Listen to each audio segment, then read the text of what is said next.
Hi everyone, welcome to this podcast style video where we're going to talk about the biggest threats to creatives in 2026. A problem I've noticed is that these AI headlines are everywhere, talking about job loss, automation, and creative extinction. Many artists are feeling hopeless about the future of the art and design world, and I think that we need to talk about it. I'm going to share my thoughts with you and some things that I've heard from the art licensors I work with and a lot of the other artists I talk to so that we can start getting a conversation going about what is really happening with AI and the art world and the future of art and design. I'm Liz Kohler Brown. I'm an artist, designer, and teacher who loves helping people find their style and sell their work. Before we dive in, could you take a look right below this video, click on my name, and see if you are subscribed.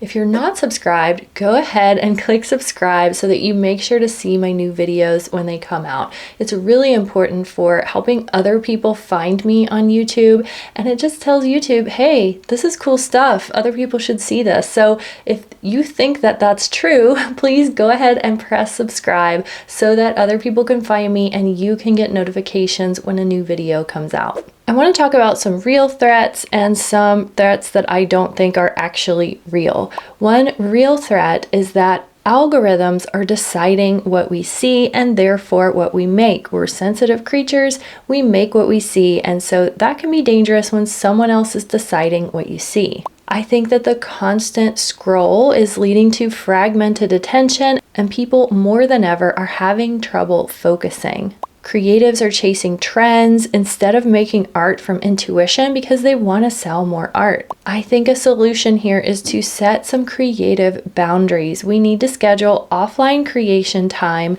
use app timers, and curate your digital input. I think you all have felt this feeling of kind of a downshift in your mood after you've been scrolling. It's like coming back to reality is a little bit depressing after you've been staring at all these bright, shiny, amazing, colorful, possibly even shocking stories and pictures and videos.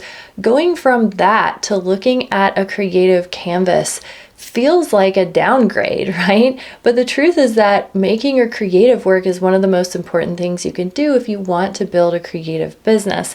So I think it's really important to push that scroll time maybe to the last thing of the day or some other time that isn't going to affect your creative work. For me personally, first thing in the morning is when my brain is so clean and pure and it doesn't have anything else from the world coming in like news or any requirements that I have to do that day. So I love doing my creative work first thing in the morning.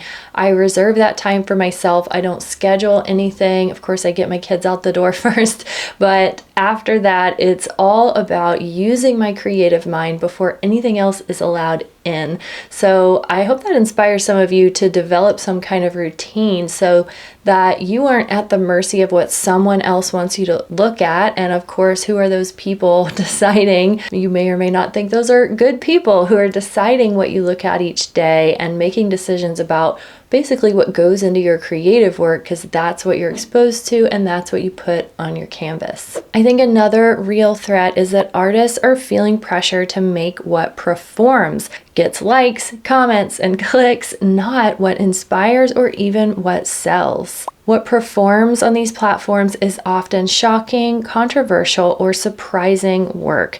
Just pretty work often gets buried. I think the solution here is to focus on SEO to be sure your art is being found and use sales metrics, not all the other metrics that platforms tell us to care about, as your compass. I hear from so many creatives who are sending me DMs on Instagram and saying things like, I'm so disheartened because I post every day on Instagram and I'm just not getting likes. And my response is like, who cares? Who even cares what likes or comments or anything you're getting on Instagram? What is your true creative goal? And if that is to sell your work, I would totally shift your focus and start thinking about how can I get my work on more platforms that my work will sell on? Or how can I build my own shop? Or how can I sell locally? Honestly, I see Instagram as a very like backup engagement thing, like a way of finding people, but not a way of selling art, and certainly not a way of determining if you are doing a good job with your art or not. So I hope for anyone out there who's thinking, is something wrong with my art because I'm just not getting likes and clicks and comments? I think the question is, are you not showing your art in the right place? Maybe your art needs to be on Etsy or Shopify or in a local shop or gallery, and not worrying so much about trying to please the algorithms out there, but instead focusing on finding the buyers who are really right for you. I think another real threat is notifications, multitasking, and dopamine loops that erode deep work. People are creating less, even though the tools are easier than ever. I think the solution here is to reclaim our slow creation. You can batch tasks, you can protect those creative times, and you can embrace boredom as creative incubation. I highly recommend the book Deep Work. It talks a lot about the science behind why notifications and distractions and interruptions are so dangerous for the creative process. You know, when you're working, you start out on like low productivity, and then you get higher and higher after about 30 minutes, and then you're really rocking, you're moving fast. And then a notification comes and it's like, bam, back down to zero. And then you spend 30 minutes working your way back up, and then bam, your phone rings. All of those little dings and bells and distractions and people knocking on your door, coming over to visit, things like that, that are basically a result of us not protecting our time well enough, are the things that prevent us from finding our creative focus and then making a lot more art. When I decided to batch work and make my art in big chunks, like 3 or 4 hour chunks, I started making more art than ever before in my life. And I realized I had really been wasting my time by doing these like 10-minute, 20-minute drawing sessions. Really, those first 10 or 20 minutes, you aren't getting anything done. It's after that 30-minute or hour mark that you're really doing meaningful and deep work. So try to find yourself some big time chunks and don't allow those distractions to get in the door. I think another real threat is comparison culture and algorithmic metrics, which fuel discouragement. Creatives internalize this low engagement as low worth. I really think the solution here is to reconnect with your process over your performance. Celebrate those small wins, share it with a small community that loves you, and do some creative journaling. Social media has really created a comparison culture, and never before in history have artists had to look at every other artist in the world and see all their successes at once. I remember when I was in art school, long before we had social media, I had to read a paper about how artists experience so much doubt about what they're doing. It doesn't seem right. It seems like they're not focusing, and it cited all these artists over history who had experienced doubt. And those people had not had the successes of all the other artists of their time right in their face. So those artists back then experienced a huge amount of doubt. Imagine how much doubt we feel being able to see the successes of everyone else and not seeing their failures, because we don't post a lot of that on social media, right? So this is dangerous for the artist's mind. And I think if you are hypersensitive to this, you really have to turn off that social media. Unfollow anything that's not inspiring, or unfollow anyone that you're following just to watch them and compare yourself to them maybe, and follow people who are really inspiring you, like they're doing what you want to do. That's a way, I think, to use social media in a positive way that inspires us and gives us strategy ideas without just making us feel like we're just failing and they're succeeding. Another real threat I've come across is that some creatives are using AI in their processes without realizing the dangers. You could be using someone else's IP without realizing it and set yourself up for a lawsuit later if you make AI art. I think the solution here is to learn to collaborate with AI by using it to brainstorm, expand ideas, automate dull tasks, but not to replace the drawing process. I don't let AI into any part of my drawing process, and honestly, I don't feel comfortable uploading my art. Some people tell me they use it to critique their art. I don't feel comfortable uploading my art to critique it to AI companies because we all know that they're reusing everything that they get. So my policy is I use AI for text-based things. I'm like,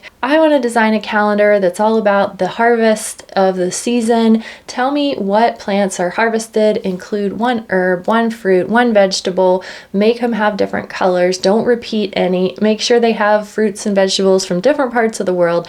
Now, how long would it take me to figure all that stuff out by myself?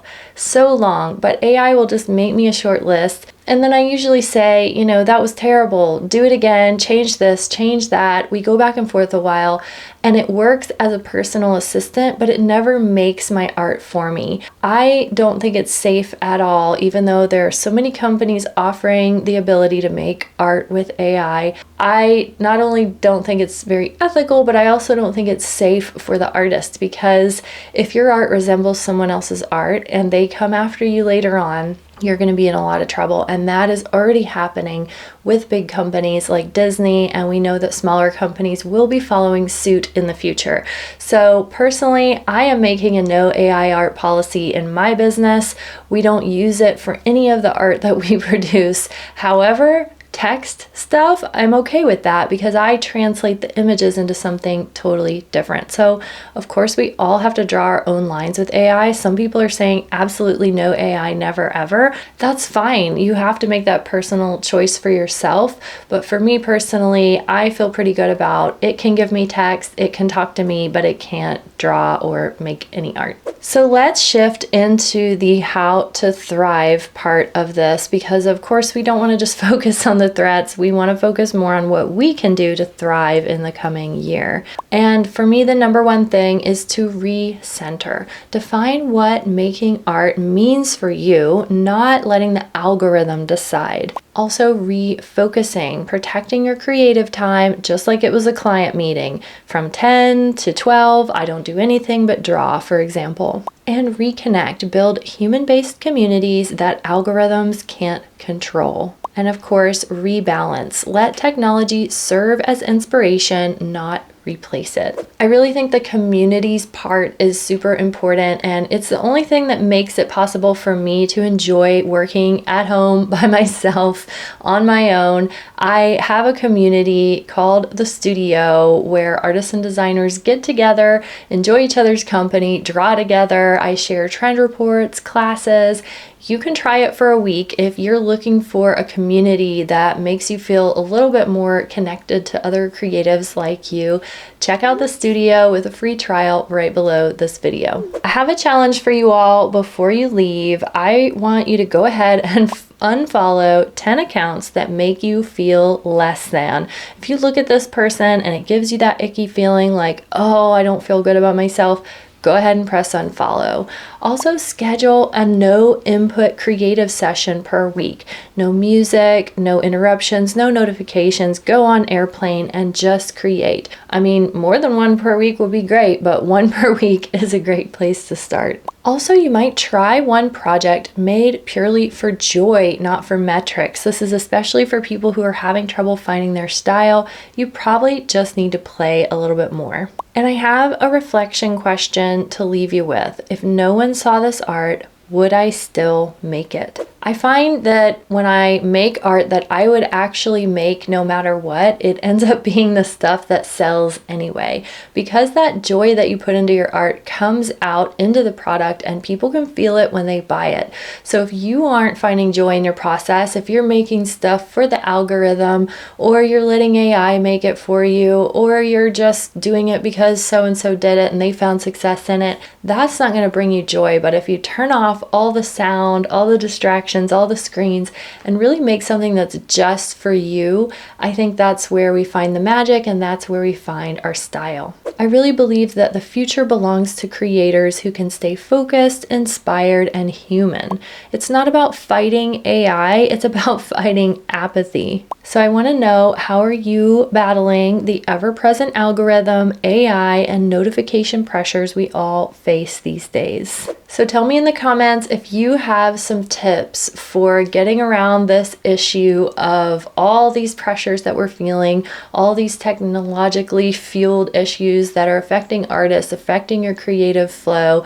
Tell me how you're feeling about it in the comments. If you liked this video, you may also like my video on traditional versus digital art, where we talk a lot about how you can combine those two, which one's better, which one's going to be better for selling, and things like that.